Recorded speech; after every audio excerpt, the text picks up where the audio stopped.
ବର୍ଷା ଦିନ ଆରମ୍ଭ ହେଇଗଲାଣି, ହେଲେ ଏଯାଏଁ ଆମେ ଆମ ଘର ମରାମତି କରିନାହାନ୍ତି। ଯାଅ ଆଜି ହିଁ ଜଙ୍ଗଲ ଭିତରୁ ଭଲ କାଠ ଆଣି ଘର ମରାମତି କର। ଆଚ୍ଛା ଆଚ୍ଛା ଠିକ୍ ଅଛି, ମୁଁ ଏବେ ହିଁ ଜଙ୍ଗଲ ଭିତରକୁ ଯିବି। ତୁ ମୋ କୁରାଢ଼ୀ ଆଣିଦେ। କାଉର ସ୍ତ୍ରୀ ଘର ଭିତରୁ କୁରାଢ଼ୀ ନେଇ ଆସିଲା। କାଉ ସେ କୁରାଢ଼ୀ ନେଇ ଜଙ୍ଗଲ ଭିତରକୁ ଗଲା। ସେ ଚାରିଆଡେ ବୁଲି ବୁଲି ଭଲ କାଠ ଖୋଜୁଥିଲା। ହଠାତ୍ ତାର ନଜର ଏକ ପତ୍ର ନଥିବା ଗଛ ଉପରେ ପଡ଼ିଲା। ସେ ସେଇ ଗଛ ପାଖକୁ ଗଲା। ଆରେ ଏଇ ଗଛଟାରେ ତ ଗୋଟେ ବି ପତ୍ର ନାହିଁ, ତା ମାନେ ଏଇ ଗଛଟି ଶୁଖିଲା ଗଛ। ମୁଁ ୟାକୁ ହିଁ କାଟି ତାର କାଠ ଘରକୁ ନେଇଯାଏ। କାଉ ଏମିତି କହି ଯେମିତି ଗଛ କାଟିବାକୁ ଚେଷ୍ଟା କଲା, ହଠାତ୍ ସେ ଶୁଖିଲା ଗଛଟି କଥା କହିଲା। ନା ନା, ମତେ କାଟନି, ମୁଁ ଶୁଖିଲା ଗଛ ନୁହଁ, ମୁଁ ପତ୍ର ନଥିବା ଗୋଟେ ଗଛ। ମୋର ଜୀବନ ଅଛି, ଦୟାକରି ମତେ କାଟନି। ତୋର ପତ୍ର ଥାଉ କି ନଥାଉ, ମୁଁ ତତେ ଆଜି କାଟିବି, କାହିଁକି ନା ମୋର କାଠ ଦରକାର। ନା ନା, ଟିକେ ରୁହ, ମତେ କାଟନି। ତୁମକୁ ଯାହା ଦରକାର ମୁଁ ସବୁ ଦେବି। ଏଇ କିଛି ମିଠା ଫଳ ନିଅ। ଆରେ ଏ କଣ, ମୁଁ ସ୍ୱପ୍ନ ଦେଖୁନି ତ? ତୁ ଏତେ ଗୁଡ଼ିଏ ଫଳ କେମିତି ବାହାର କଲୁ? ମୁଁ ସାଧାରଣ ଗଛ ନୁହଁ, ମୁଁ ଗୋଟେ ଯାଦୁର ଗଛ। ତୁମେ ଯାହା ଚାହିଁବ ମୁଁ ତମକୁ ସବୁ ଦେବି, ହେଲେ ମତେ ଛାଡ଼ି ଦିଅ, ମତେ ଆଉ କାଟନି। ଠିକ୍ ଅଛି, ମୁଁ ତତେ କାଟିବିନି, ହେଲେ ମୁଁ ଯାହା ଚାହିଁବି ତୁ ମତେ ସବୁ ଦେବୁ। ଏମିତି କହି କାଉ ସେ ମିଠା ଫଳର ଝୁଡ଼ି ଧରି ଘରକୁ ଫେରିଲା। ଏଇ କଣ, ତୁମେ କାଠ ନ ଆଣି ଫଳ ଧରି ଘରକୁ ଆସିଲ ଯେ? କାଉ ତା ସ୍ତ୍ରୀକୁ ସବୁ ଘଟଣା କହିଲା। ସବୁ ଶୁଣିଲା ପରେ କାଉ ସ୍ତ୍ରୀ ମନରେ ଲୋଭ ଆସିଲା। କଣ କହିଲ? ଯାଦୁର ଗଛ? ତୁମେ ସେ ଯାଦୁର ଗଛ ପାଖରୁ ଏ ଫଳ ଝୁଡ଼ି ଆଣିଛ? ତୁମେ ଚାହିଁଥିଲେ ତା ପାଖରୁ ସୁନା ଟଙ୍କା ଆଣିପାରିଥାନ୍ତ। ତୁମେ ସତରେ ବହୁତ ବୋକା। ଆରେ ଆରେ, ଏତେ ରାଗୁଛୁ କାହିଁକି? ସେ ଗଛ ମତେ କହିଥିଲା ମୁଁ ତାକୁ ଯେତେବେଳେ ବି ଯାହା ମାଗିବି ସେ ମତେ ସବୁ ଦେବ। ମୁଁ କାଲି ହିଁ ତା ପାଖରୁ ସୁନା ଟଙ୍କା ମାଗି ଆଣିବି। ଆରେ ଶୁଣ, ସେ ଯାଦୁର ଗଛ ବିଷୟରେ ଏଇ ଜଙ୍ଗଲରେ କାହାକୁ ବି କିଛି କହିବନି, ନହେଲେ ସମସ୍ତେ ସେ ଗଛକୁ ଯାଇ ସୁନା ଟଙ୍କା ମାଗିବେ। ସେମିତି ସେ ଗଛ ଆମକୁ କମ ସୁନା ଦେବ। ହଁ ହଁ ବୁଝିଲି, ଚାଲ ଏବେ ସବୁ ମିଠା ଫଳ ଖାଇବା। ଏମିତି ସେମାନେ ସେ ସବୁ ଫଳ ଖାଇଲେ। ପରଦିନ ସକାଳେ କାଉ ପୁଣି ଥରେ ସେ ଯାଦୁର ଗଛ ପାଖକୁ ଗଲା। କଣ ହେଲା କାଉ, ତୁ ଆଜି ପୁଣି ମୋ ପାଖକୁ ଆସିଲୁ? ଯାଦୁର ଗଛ, ମୁଁ ଜଙ୍ଗଲରେ ସମସ୍ତଙ୍କୁ ସାହାଯ୍ୟ କରିବାକୁ ଚାହୁଁଛି, ସେଥିପାଇଁ ମତେ କିଛି ସୁନା ଟଙ୍କା ଦିଅ। ଆରେ ବା, ତୁ ବହୁତ ଭଲ କଥା ଚିନ୍ତା କରିଛୁ କାଉ। ମୁଁ ଏବେ ହିଁ ତତେ କିଛି ସୁନା ଟଙ୍କା ଦେଉଛି। ତାପରେ ଯାଦୁର ଗଛ କାଉକୁ କିଛି ସୁନା ଟଙ୍କା ଦେଲା। କାଉ ସେ ସୁନା ଟଙ୍କା ଧରି ନିଜ ଘରକୁ ଫେରି ଆସିଲା। କାଉର ସ୍ତ୍ରୀ ଏତେ ଗୁଡ଼ିଏ ସୁନା ଟଙ୍କା ଦେଖି ଖୁବ ଖୁସି ହେଇଗଲା। ଆରେ ଶୁଣ, ଏ ସୁନା ଟଙ୍କା ବିକ୍ରି କରି ନୂଆ ଘର ତିଆରି କରିବା ଅପେକ୍ଷା ସେ ଯାଦୁର ଗଛ ପାଖରୁ ଏକ ନୂଆ ଘର ମାଗି ଆଣ। ଆରେ ବା, ମୋ ଅପେକ୍ଷା ମୋ ସ୍ତ୍ରୀର ବେଶୀ ବୁଦ୍ଧି। ମୁଁ ଏବେ ସେ ଗଛ ପାଖକୁ ଯିବି ଆଉ ତାକୁ ଏକ ଘର ମାଗିବି। ଯାଦୁର ଗଛ, ମୁଁ ବଡ଼ ବିପଦରେ ପଡ଼ିଯାଇଛି। ମୁଁ ରହୁଥିବା ଘର ଭାଙ୍ଗି ଯାଇଛି। ମୋ ପାଖରେ ଥିବା ସବୁ ସୁନା ଟଙ୍କା ମୁଁ ସମସ୍ତଙ୍କୁ ବାଣ୍ଟି ଦେଇଛି। ଏବେ ମୋର କଣ ହେବ? ମୁଁ କୋଉଠି ରହିବି? କାଉ, ଏଇ କାଠ ଘର ମୁଁ ତତେ ଦେଲି, ଏଇ ଘରକୁ ନେଇ ତୁ ଏବେ ଆରାମରେ ରହିପାରିବୁ। ତାପରେ କାଉ ସେ କାଠ ଘରକୁ ଧରି ଆସିଲା ଆଉ ତାର ସ୍ତ୍ରୀକୁ ଦେଖେଇଲା। ଆରେ ଦେଖ ଦେଖ, ମୁଁ ସେ ଯାଦୁର ଗଛ ପାଖରୁ କେତେ ବଡ଼ ଆଉ ମଜବୁତ ଘର ନେଇ ଆସିଲି। ଏବେ ପୁରା ବର୍ଷା ଦିନ ଆମେ ଆରାମରେ ଏ ଘରେ ରହିପାରିବା। କଣ ହେଲା, ତୁ କିଛି କଥା କାହିଁକି କହୁନୁ? ଏମିତି ମନ ଦୁଃଖରେ କାହିଁକି ଅଛୁ? ଏଇ ସାଧାରଣ କାଠ ଘରକୁ ଆଣି ତମେ ଭାବୁଛ ମୁଁ ଖୁସି ହେବି? ଯଦି ଆଣିବାର ଥିଲା ଏକ ସୁନା ଘର ଆଣିଥାନ୍ତ। ମୁଁ କିଛି ଜାଣିନି, ଏବେ ହିଁ ସେ ଗଛ ପାଖରୁ ଏକ ସୁନା ଘର ଆଣ, ନହେଲେ ଆଜି ମୁଁ କିଛି ବି ଖାଇବିନି କି ତମ ସହ କଥା ବି ହେବିନି। ଆଚ୍ଛା ଆଚ୍ଛା, ତୁ ଏତେ ରାଗନି, ମୁଁ ଏବେ ସେ ଗଛ ପାଖରୁ ସୁନା ଘର ଆଣୁଛି। ଏମିତି କହି କାଉ ସେଠାରୁ ଚାଲିଗଲା। ସେ ଯିବା ପରେ ପରେ ଏକ ଚଢ଼େଇ ଆଉ ମିଟୁ କାଉ ସ୍ତ୍ରୀ ପାଖକୁ ଆସିଲେ। କାଉ ଭଉଣୀ, ଏତେ ଶୀଘ୍ର କାଠରେ ଏମିତି ସୁନ୍ଦର ଘର ତୁମେ କେମିତି ତିଆରି କରିପାରିଲ? ଆମକୁ ବି ଟିକେ କୁହ, ବର୍ଷା ହେବା ଆଗରୁ ଆମେ ବି ଏମିତି ମଜବୁତ ଘର ତିଆରି କରିବାକୁ ଚାହୁଁଛୁ। ଏଇ ଘର ଆମେ କେମିତି ତିଆରି କରିଛୁ ମୁଁ ତମ ମାନଙ୍କୁ କହିବିନି, ଏଇଟା ଟପ୍ ସିକ୍ରେଟ। ଏବେ ମୁଁ ବହୁତ ଟେନସନରେ ଅଛି, ତମେ ମାନେ ମତେ ବିରକ୍ତ ନ କରି ଏଠୁ ଚାଲିଯାଅ। ଏମିତି କାଉ ସେମାନଙ୍କୁ ଅପମାନ ଦେଇ ସେଠୁ ବାହାର କରିଦେଲା। ମିଟୁ ଆଉ ଚଢ଼େଇ ମନ ଦୁଃଖରେ ସେଠୁ ଚାଲିଗଲେ। ଚଢ଼େଇ, ମତେ ଲାଗୁଛି ଏମାନେ ଆମକୁ କିଛି ଲୁଚଉଛନ୍ତି। ମୁଁ ପ୍ରତିଦିନ ଦେଖେ କାଉ ଜଙ୍ଗଲ ଭିତରକୁ ଯାଏ ଆଉ କିଛି ନା କିଛି ନୂଆ ଜିନିଷ ଆଣେ। ଆଜି ବି ସେ ଯାଇଛି। ଚାଲ ଆଜି ତାର ପଛା କରିବା, ତାପରେ ଯାଇ ଜାଣିପାରିବା ସେ କୋଉଠିକି ଯାଉଛି। ତାପରେ ସେମାନେ କାଉର ପଛେ ପଛେ ଗଲେ। ସେପଟେ ଯାଦୁର ଗଛ କାଉକୁ ଦେଖି କହିଲା, କାଉ ତୁ ପୁଣି ମୋ ପାଖକୁ କାହିଁକି ଆସିଲୁ? ମୁଁ ତତେ ଗୋଟେ କଥା କହିଦେଉଛି, ବେଶୀ ଲୋଭ କରିବୁନି। ଲୋଭରୁ ପାପ, ଆଉ ପାପରୁ ମୃତ୍ୟୁ। ଯାଦୁର ଗଛ, ତୁ ଯୋଉ କାଠ ଘର ମତେ ଦେଇଥିଲୁ, ମୋ ସ୍ତ୍ରୀକୁ ସେ ଘର ଭଲ ଲାଗିଲାନି। ତୁ ସେ ଘରକୁ ସୁନା ଘର କରିଦେ, ନହେଲେ ମୁଁ ତତେ କାଟିଦେବି। ଯାଦୁର ଗଛ ସବୁ କିଛି ଜାଣିପାରିଲା। ସେ ଲୋଭୀ କାଉକୁ କହିଲା, ଆଚ୍ଛା କାଉ, କେବଳ ଘର ସୁନା ଦରକାର ନା ଘର ଭିତରେ ଥିବା ଜିନିଷ ବି ସୁନା ଦରକାର? ହଁ ହଁ, ମୋର ଘର ଭିତରେ ଥିବା ସବୁ ଜିନିଷ ବି ସୁନା କରିଦେ। ଠିକ ଅଛି, ମୁଁ ତ ଘର ଭିତରେ ଥିବା ସବୁ ଜିନିଷକୁ ସୁନା କରିଦେଇଛି। ତୁ ଏବେ ଘରକୁ ଫେରିଯା। କାଉ ଆଉ କିଛି ନ କହି ଘରକୁ ଚାଲିଗଲା। ଏସବୁ ଘଟଣା ଦୂରରୁ ମିଟୁ ଆଉ ଚଢ଼େଇ ବି ଦେଖୁଥିଲେ। ସେମାନେ ତୁରନ୍ତ ଗଛ ପାଖକୁ ଗଲେ। ଗଛ, ଆମେ ଜାଣୁ ତୁମେ ଏକ ଯାଦୁର ଗଛ। ଆମେ କାଉ ଭଳି ଏତେ ଲୋଭୀ ନୁହଁ। ଆମ ଦୁଇ ଜଣଙ୍କ ପାଖରେ ଘର ନାହିଁ। ଆମକୁ ବି ଏକ ମଜବୁତ କାଠର ଘର ଦିଅ, ଯେମିତି ପୁରା ବର୍ଷା ଦିନ ଆମେ ସେ ଘରେ ରହିପାରିବୁ। ଆଉ ହଁ, ଆମେ ପ୍ରତିଦିନ ତୁମର ଦେଖାଶୁଣା କରିବୁ, ଯେମିତି ଆଉ କେହି ବି ତୁମକୁ କାଟି ପାରିବେନି। ତମ ଦୁଇ ଜଣଙ୍କୁ ଦେଖି ମୁଁ ଜାଣିପାରିଲି ତମେ ମାନେ ବହୁତ ଭଲ। ମୁଁ ତମ ମାନଙ୍କ ଇଚ୍ଛା ନିଶ୍ଚୟ ପୂରା କରିବି। ଏଇ ନିଅ ଘର। ଏମିତି ସେ ଯାଦୁର ଗଛ ମିଟୁ ଆଉ ଚଢ଼େଇକୁ ବି ଦୁଇଟି କାଠ ଘର ଦେଲା।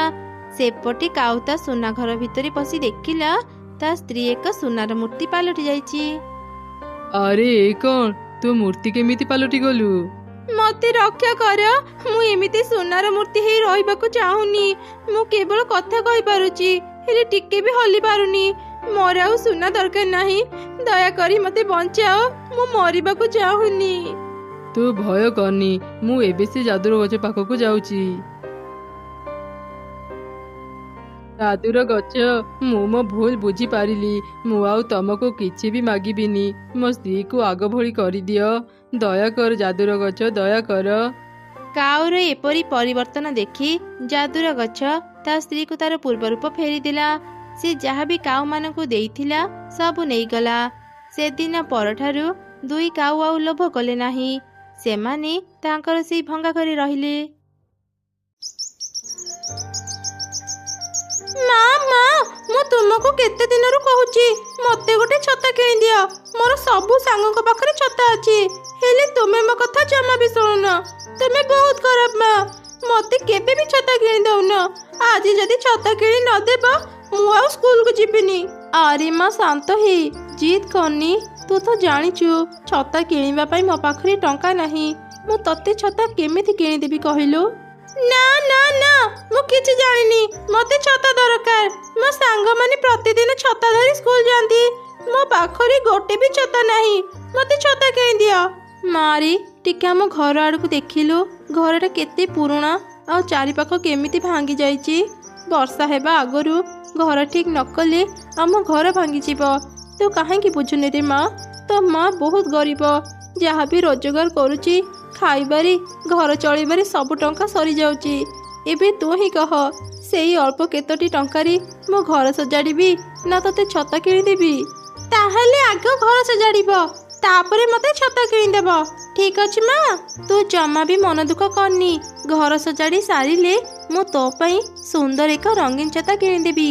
ବହୁତ ସମୟ ହେଇଗଲାଣି, ଆସ ମା, ମୁଁ ଏବେ ତତେ ଖୁଆଇଦେବି। ମା ଚଢ଼େଇଟି ଥିଲା ବହୁତ ଗରିବ। ଅନ୍ୟ ଚଢ଼େଇମାନଙ୍କ ଘରେ ବାସନ ମାଜି ଯାହା ବି ପାଉଥିଲା, ସେଥିରେ ସେ ତାର ଆଉ ତା ଛୁଆର ଖାଇବା ଯୋଗାଡ଼ କରୁଥିଲା। ଏହିପରି ବେଶ କିଛି ଦିନ ବିତିଗଲା। ବର୍ଷା ଦିନ ବି ଆସିଗଲା, ହେଲେ ମା ଚଢ଼େଇଟି ଘର ସଜାଡ଼ିବା ଟଙ୍କା ଯୋଗାଡ଼ କରିପାରିଲାନି। ସେଥିପାଇଁ ସେ ଅନେକ ଚିନ୍ତାରେ ଥିଲା। ଦେଖୁ ଦେଖୁ ବର୍ଷା ବି ଆରମ୍ଭ ହେଇଗଲା। ବର୍ଷା ଦିନ ଆରମ୍ଭ ହେଇଗଲାଣି, ଟଙ୍କା ଅଭାବରୁ ମୁଁ ଘର ସଜାଡ଼ି ପାରିଲିନି। ଏବେ ଆମର କ'ଣ ହେବ? ହେ ଭଗବାନ, ଆମକୁ ରକ୍ଷା କର।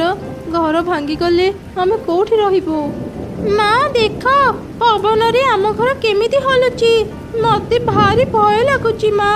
ତୁ ଭୟ କରନି, ମୁଁ ତ ପାଖରେ ଅଛି। ସେତେବେଳେ ଜୋରରେ ପବନ ବହୁଥିଲା।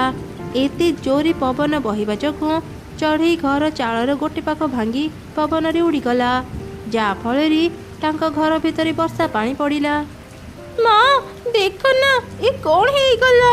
ଘର ଭିତରେ ବର୍ଷା ପାଣି ପଡୁଛି, ମତେ ଭାରି ଥଣ୍ଡା ଲାଗୁଛି।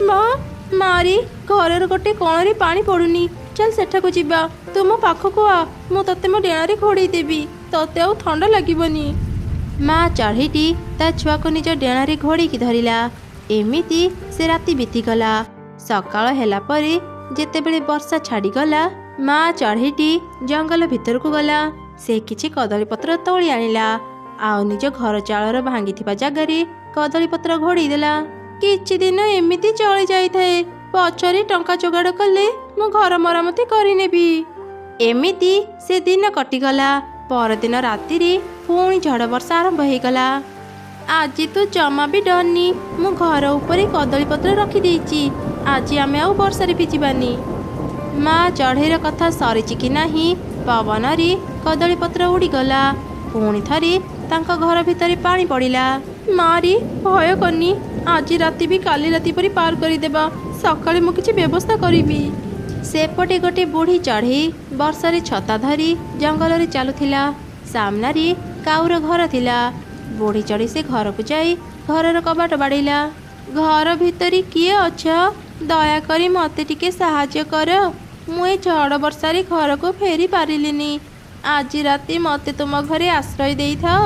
ଆରେ ଆରେ, ଘର ଭିତରକୁ କ'ଣ ଚାଲି ଆସିଲ? ଚିହ୍ନା ନାହିଁ କି ଜଣା ନାହିଁ, ମୁଁ କ'ଣ ପାଇଁ ତମକୁ ମୋ ଘରେ ଆଶ୍ରୟ ଦେବି? ମୁଁ ତମକୁ ମୋ ଘରେ ରଖିପାରିବିନି, ଏବେ ହିଁ ମୋ ଘରୁ ବାହାରି ଯାଅ। କାଉର ଏପରି କଥା ଶୁଣି ବୁଢ଼ୀ ଚଢ଼େଇ ତା ଘରୁ ବାହାରି ଆସିଲା। ସେ ସମସ୍ତଙ୍କ ଘରକୁ ଯାଇ ଆଶ୍ରୟ ଖୋଜୁଥିଲା, ହେଲେ କେହି ବି ସେ ବୁଢ଼ୀ ଚଢ଼େଇକୁ ସାହାଯ୍ୟ କଲେ ନାହିଁ। ଶେଷରେ ସେ ମା ଚଢ଼େଇର ଭଙ୍ଗା ଘରକୁ ଗଲା। ଭିତରେ କିଏ ଅଛ? ଆଜି ରାତି ମୋତେ ତୁମ ଘରେ ଆଶ୍ରୟ ଦେଇଥାଅ, ବର୍ଷାରେ ଭିଜି ଭିଜି ମୋତେ ଭାରି ଥଣ୍ଡା ଲାଗିଲାଣି। ମାରି ମୋ ଘର ବହୁତ ଦୂର, ଫେରୁ ଫେରୁ ହିଁ ବର୍ଷା ମାଡ଼ି ଆସିଲା।